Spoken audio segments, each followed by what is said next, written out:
It's on the shelf in nearly every kitchen in America. It takes up an entire aisle in most grocery stores. We're talking about breakfast cereal, the single most popular breakfast choice among American teens who eat breakfast. With so many different cereals on the market, how do you choose which one to put in your bowl? You know, some of us have been eating in the same breakfast brand since we were little kids. Maybe not the best possible choice in terms of nutrition. Definitely not. You know, maybe it's time for some more grown-up cereal. Something that's actually good for us. Okay, but there's like a gazillion cereals out there. How do I know which ones are good for you? Well, it turns out everything you need to know is right on the side of the box in the nutrition facts label. The first thing you want to notice is serving size. Everything else is reported for a single serving, so make sure you know how many servings you actually eat. If you eat 2 cups and the serving size is half a cup, you'll need to multiply all the numbers by 4. And the next thing to notice is the 2 columns. The left is for the dry cereal only, and the one on the right includes half a cup of skim milk. You can see from the calories that the fat-free milk adds just 40 calories for half a cup. Right under total calories, you'll find total calories from fat. For most of us, fat intake should be no more than 25 to 35% of your total calories each day. Content is listed by weight on the left. The percentages listed on the right are based on a 2,000 calorie diet. Of course, some of you are very active and need even more calories. The percentages will shift accordingly. Fat is broken out several ways. The total amount first. There's not much fat in breakfast cereal. Nope, but there is a lot of fat in other breakfast foods like bacon or sausage. But some you might not expect, like this cinnamon roll or this muffin. The label breaks out the different kinds of fat because even though they have roughly the same amount of calories, their effect on your body varies quite a bit. Saturated fats promote production of cholesterol more than the body can get rid of, so you want only small amounts. Saturated fats are the ones that are solid at room temperature, like animal fat, butter, and cheese. Trans fats are often found in commercial baked goods and snack foods like crackers and chips, vegetable shortening, stick margarine, and fried foods. Trans fats are manufactured fats. They pump more hydrogen molecules into a liquid oil so that it's more solid and keeps longer. Might help that cookie, but trans fats are no good for your body. They raise your bad cholesterol and lower your good cholesterol. You want to keep your grams of trans fat as low as you can go. Really trash talking the trans fat. Well, haven't you ever seen a label where it says 0% trans fat? That's why. So we should only eat a little bit of saturated fat and avoid eating trans fat altogether? But aren't there any good fats? Oh, well, we're getting to that. The unsaturated fats are next. The unsaturated fats can be polyunsaturated or monounsaturated.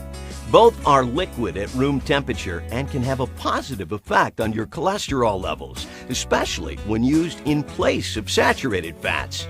Monounsaturated fats include olive and canola oil, peanuts, pecans, and avocados. Polyunsaturated fats come from fatty fish like tuna and salmon, nuts, and sunflower seeds. Also from other vegetable oils, corn, soybean, safflower, and sesame oils. Some people are phobic about fat, but we do need some fat in our diet. Fats deliver essential fatty acids the body can't manufacture, like the omega-3 fatty acids that are good for your heart. Plus, your body needs fat to digest and absorb vitamins A, D, E, and K. No more than 300 milligrams of cholesterol per day, because too much cholesterol can raise your blood cholesterol and increase the risk of heart disease later in life. Sodium. Most Americans get way too much with our salty snacks and processed foods. A single teaspoon of salt gives you 80% of what you need for the whole day. So for breakfast cereal, look for cereals that provide less than 5% of the daily value. Carbohydrates are where you'll find the fiber and sugar listed. Dietary fiber is something most Americans don't get enough of. You need 25 to 30 grams of fiber a day, so look for at least 5 grams at breakfast. Whole grains and fruits are really good sources of fiber. Fruits are the best way to get your sweet fix, since the complexity of these carbs slows down digestion and prevents the blood sugar roller coaster. When it comes to sugars, the less, the better. As for protein, more is better. This is what keeps you going until lunchtime. Next is a list of vitamins and minerals. It differs in different kinds of cereals. And at the very bottom, the listed ingredients. Wait, what is some of this stuff? Zinc oxide, turmeric, pyridoxine? Looks like you have to crack the code that the manufacturers made. Hydrochloride, riboflavin, monotriate, diamine-famol, niacinamide.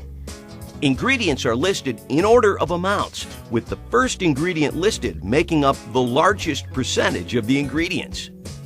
If sugar, or worse, corn syrup, is the first or second ingredient, this is not the best choice. Enriched flour sounds good, but it's missing the whole grain. Look for fiber grams on the nutrition facts panel and a whole grain first on the ingredient list. Watch out for words like shortening, partially hydrogenated, or hydrogenated vegetable oil. That's trans fat, the bad guy fat. If there are added vitamins, they'll all show up at the end of the ingredient list. A big part of eating right is shopping smart.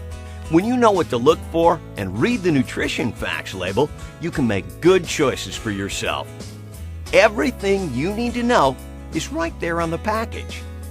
Breakfast because it's in the fine print.